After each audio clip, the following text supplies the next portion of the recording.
So in the beginning, when a young boy, or even a older boy, or older man, or older woman first starts doing mitzvot, it is very, very important for them to learn as much as possible about the reasons behind this mitzvah. Even though the only reason why we do everything is because Hashem said so, the sages have given us many, many different ta'amim, meaning different tastes and hints of why Hashem instilled this mitzvah in addition to His will.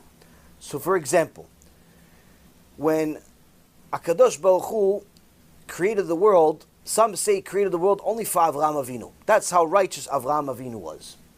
Now Avraham Avinu, which from him started Am Yisrael, he one day went to a war with a bunch of kings, millions of soldiers, him and Eliezer, two people. Some say it was 318 people, but nonetheless, very few against very many.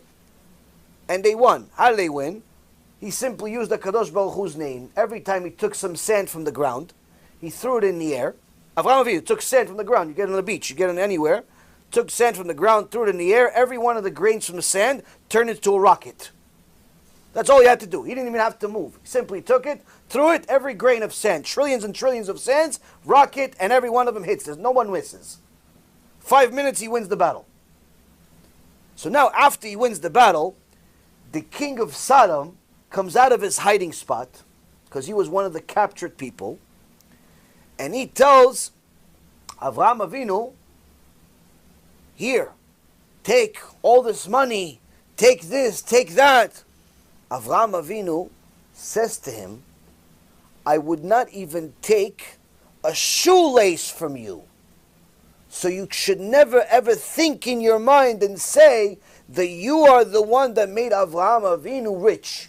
Because anything that I have is only from HaKadosh Baruch Hu. I don't even want that warped thought in your head. I wouldn't even take a shoelace from you. Chazal says in the Gemara, when Hashem heard his son Avraham say that he's not even willing to take what he's entitled to technically. He's entitled to getting the share of the reward. He won a war and everything. He says he wouldn't even take a shoelace from an unkosher person. Hashem says, I'm going to give your descendants a mitzvah that's going to be an endless reward every single time they do it. What's the mitzvah? Mitzvah of tefillin. Just like a shoelace is something like a string, the tefillin goes around your arm. And every single time you put on tefillin, you are in essence commemorating that conversation between Avraham Avinu, the king of Sodom, and HaKadosh Baruch Hu, listening and laughing and enjoying, making a promise for eternity. When a kid or an adult hears that his mitzvah tefillin connects him to Avraham Avinu, already it becomes slightly more important, maybe a lot more important. Depends how much he connects to this mitzvah. Second thing is, Chazal says that when you wake up in the morning, you put on your shoes. You should put on your right foot first, then your left foot, but tie your left. Why your left? Because we see from mitzvah tefillin, most people are right-handed. Most people are right-handed, so you use your right hand to put on the tefillin on the left hand. It says, because we always have to give honor to the right, you tie your left. Tie your left first, just like you tie your tefillin on your left hand, and you tie your right later, because you're giving it the most, the last one gets the most glory, the most attention, and so on. So even the way we tie our shoes as Jews has the connection to what? Mitzvah of tefillin, Avraham Avinu, and so on and so forth. It continues even more. The third thing is not so pleasant. Not so pleasant. What's not so pleasant? These not so pleasant usually work better than the first two I told you. Torah says a Jew that does not put on tefillin, en lo chelek le'olam haba. What does that mean, en lo chelek le'olam haba? A Jew does not put on tefillin 6 days a week, because you're not allowed to put on tefillin on Shabbat. He doesn't put on tefillin.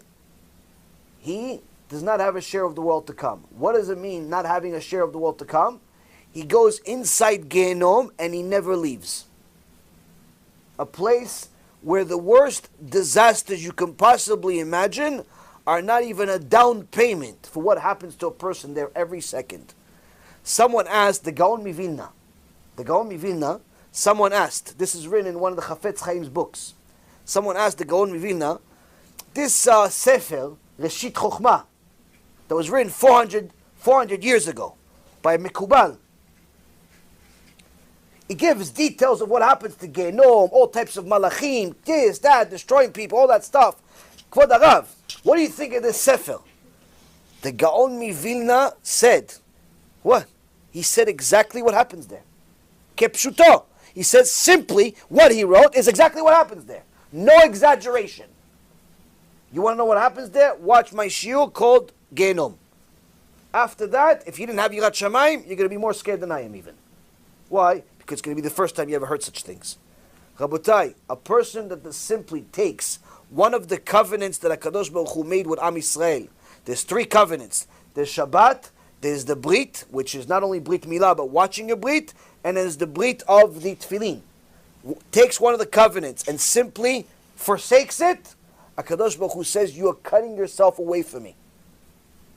So now, if you didn't want to do it because you don't care about a connection to Hashem, to Avraham Avinu, to all that stuff, okay, now you're going to do it because you don't want to go to Gehinnom.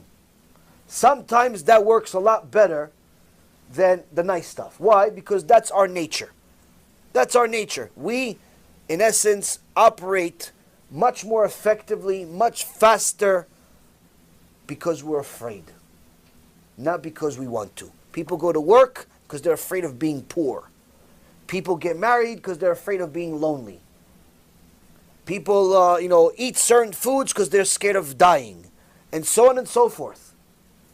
People, cancel habits because they're scared of something will happen to them. People check the ingredients because they're scared of something's going to happen to them. People don't speed because they're scared that something's going to happen to them. That's how human nature is. So that's why, Rabotai Kareem, in every single shiur, we have to say something a little bit scary, because if all the nice stuff didn't work, that scary one, you're going to lose a few nights of sleep over it. Baruch Hashem, you're never going to do that sin again. You wake up tomorrow, the first thing in the morning, put out tefillin. Hashem, see, I have a tefillin, Hashem. You have tefillin, don't get no, right? With tefillin, put two tefillin, 3 tefillin. Start walking around 3 tefillin everywhere else. Why? Because who wants to go to these places? So you have to tell these guys that tefillin is their connection to HaKadosh Baruch Hu. And if they don't understand, start sending them short clips of my shiurim. There's many of them. Don't send them the big shiur, 2 hours. Don't send it to them, because if they're not already watching me, they're going to be scared of 2 hours. Not scared of what it says. They just don't want to, spend that kind of time. They're not committed. Send them the clips, the 5 minutes, the 10 minutes, especially the movies. You send them those clips. After they watch 1 or 2, they'll become as big a fan as you. Sometimes they're, unfortunately, they have a lot of yetzara and they don't want to watch. But you keep sending.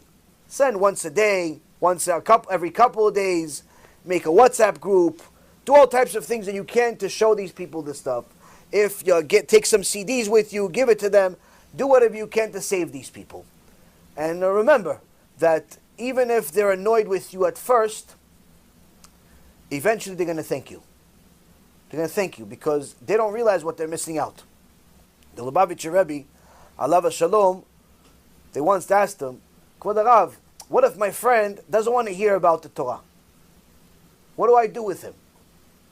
Do I still tell him about the Torah? Do I still tell him to do tshuva? So the Lubavitcher Rebbe says to him, he says, imagine this. You have a roommate, and your roommate comes home one day, and he tells you, listen, no matter what, don't wake me up. I'm going to sleep right now. I'm tired. Don't wake me up. And he gives you such a nasty attitude that you get so upset you leave the house. You walk down the stairs. By the time you get downstairs, you start smelling smoke. You turn around. You realize the building is on fire. The building's on fire. Your friend's sleeping. You run back upstairs. You bust the door down. You're about to wake up your friend, but you think, wait a minute. He's sleeping. He told me not to wake him up. Do you wake him up or no? Of course you wake him up. Yeah, but he said don't wake him up. Yeah, he said don't wake him up because he didn't realize he's on fire. Your friend that does not keep Torah and Mitzvot, he doesn't realize he's about to go on fire. Once he wakes up, in the beginning he's going to be shocked, but once he wakes up and he realizes what you saved him for, what you saved him from, surely he's going to thank you. Surely he's going to thank you. So that's the key. With family members, with friends, with colleagues, with neighbors, with strangers, You have to do the best that you possibly can to help them learn the truth, because unfortunately they don't realize that they're about to go on fire. They don't realize that they're in danger.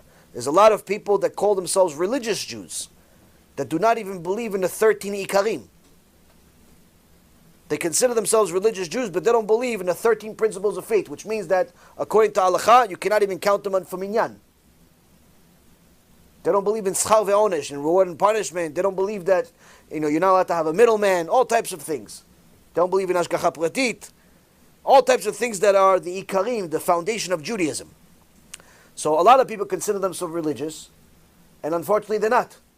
Some people are not religious, but they don't realize how beautiful the religion is, because what they saw thus far is only the ugly parts. They saw a few people that dress like they're religious, but really they're not religious. They take your tuition fee every month, $1,000, $2,000, but your kids get sick for 9 months, they don't even call you. That's a bad impression of the Jewish people. That's a bad impression of the Jewish people. But never ever think that every Jew is the representation of Judaism. The Jews are not necessarily always the best representation of Judaism. The only perfect representation of Judaism is the Torah itself. You see what it says inside the Torah, that's what Judaism is supposed to be. So if somebody acts according to this Torah, he's a good representation of it. She's a good representation of it. If someone violates the Torah, don't think this is Judaism. It's not Judaism. It's them. It's their Yetzirah. So that's what you always have to remember. Judaism is not the bad stuff you see on the news. It's not the pedophiles. It's not the rapists. It's not the thieves. It's not the people that look religious but they're worse than criminals. No. Judaism is the Torah. Sometimes you'll find some people that are righteous and they're a good representation of the Torah. Unfortunately, sometimes you'll find the opposite. But it's the same in everything else. Sometimes you'll find a good guy to do business with. Rarely, but sometimes. And sometimes you'll find a bunch of people that are not so good to do business with. That doesn't stop you from doing business. You still do business. Why? Because you got to do business.